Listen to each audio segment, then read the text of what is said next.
Hey, it's Aidan Duffy from I Love Oracle here. Today I want to talk about functional consulting. I'm going to introduce you to two new tools, one about the project lifecycle and one called the functional quadrant. And what these two tools do for you is that they give you an idea of what a functional consultant does. They allow you to figure out, well, can I actually do any of the functional tasks already? They're going to give you confidence to approach job descriptions, recruiters and hiring managers with a little bit more idea of what you're talking about, and you'll be able to identify the gaps between the current skills that you have and the full functional skill set, let's say.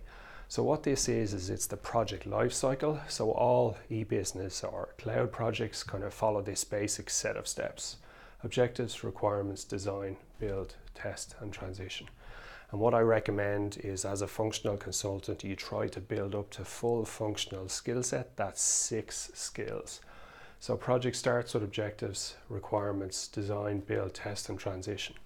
When I transferred into functional from technical, I had design and build. So I had a problem straight away in that I was only useful for 2 of the 6 project phases.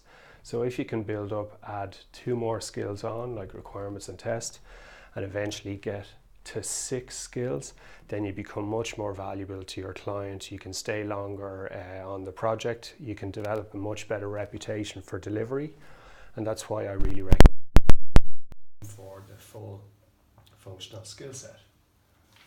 So the next tool then I wanted to talk about is the functional quadrant. So what this is it's a description of all of the 600 odd functional skills or project documents that are relevant for e-business projects. So don't worry about the number, because we've broken them down into these 6 areas, okay? So it's a graph with business at the top, business skills, and technical skills at the bottom. And then on the left, you've got the skills that would be done by a business analyst or a systems analyst. So a functional consultant, these 3 terms with functional consultant are sort of interchangeable. So if we go back to our 6 skills again: objectives, requirements, test, transition, design and build. So build is it's a cross between systems analyst and technical, because it's kind of supporting the delivery of code. Design is the functional design, which kind of surrounds gathering the requirements for those pieces of customizations. Objectives at the top is gathering the business requirements. So this is a pure business skill. That's why it's over on this side of the graph here. And requirements is kind of a little bit more what a typical business analyst or a business would do. So if you're transitioning in to functional from the technical area, like I did, you can start off with 2 skills, like I did, and then build up and develop the rest of the 4 skills. So T1, T for technical, is your 2 banker skills are build and test. So you could transfer into functional like I did with these 2 skills. But then you got to quickly develop your design and requirements skills then, which is stage T2, and then finally T3, objectives and transition.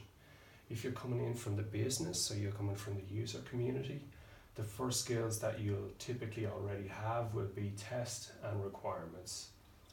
Then you would develop the next phase, which would be design and objectives. So these are kind of the next stepping stone in your development. And then finally, you're going to look to build your transition and your build skills if you're coming in from the business. And the final group that transition into functional are people coming from the support community. So your banker skills as support would be requirements and test, because these are the 2 areas that you're kind of most familiar with. Your next skills that you pick up would be design and build. They're the next closest ones to your current skill set. And then finally, the last 2 skills would be objectives and transition, because they're kind of the most difficult for a support person to develop as a functional consultant. So what I've tried to do there is give you an idea of the stages if you're coming in from support, if you're coming in from technical, and if you're coming in from business. At the end of this post, there's a detailed white paper for those of you that are more interested in finding out a lot more detail on each of the skills. So in each section of the white paper, you've got the objectives for that skill, the prerequisites for that skill, and the kind of soft skills that are required to deliver those areas. So there's a lot more information there. So just like to say thanks very much for listening. I'd love to see if you had any comments or questions below, and until next time, take it easy.